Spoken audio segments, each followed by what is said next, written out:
Some developing news now. A federal jury has now convicted Dylann Roof in the racially motivated killings of 9 black church members in South Carolina. The jury reached its verdict after less than 2 hours of deliberations. NBC's Sarah Rosario joins us live outside the courthouse in Charleston with the very latest. Sarah? Ellie, good evening to you. Yeah, as that verdict was read, Dylann Roof remained emotionless, staring blankly ahead as he has this whole entire trial, one by one, guilty on all 33 of those federal charges. And for these families here, these victims' families, well, this verdict does nothing to bring back their loved ones. I think for them, it does bring some justice. And for now, this nightmare is partly over.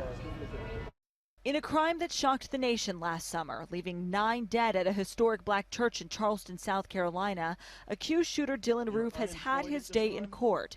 After just hours, a jury found him guilty. He shot the pastor, he shot all the men in the church. Please come right away. For days, jurors listened to heart-wrenching testimony and 911 calls like this one from survivor Polly Shepard, who Roof spared, saying, quote, "I'm going to leave you here to tell the story."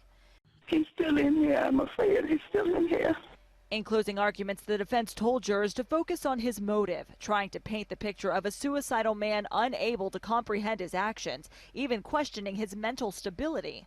But the prosecution insists Roof is filled with hate and planned the attack, saying, quote, "Those people could not see the hatred in his heart, much like they couldn't see the gun on him. He sat there and waited until they were at their most vulnerable." The self-avowed white supremacist seen laughing in his confession video remained emotionless during tearful testimony and the gruesome pictures shown to jurors, evidence jurors used to determine his fate. Now, Ellie, the next part of this is the sentencing phase in which Dylann Roof says he plans on representing himself. And what will happen here is that the jury will reconvene early next year on January 3rd, and then they will decide whether or not to charge if Dylann Roof will get the death penalty or if he'll get life in prison. Reporting live in Charleston, Sarah Rosario. Ellie, back to you. All right, Sarah, we appreciate your live report there.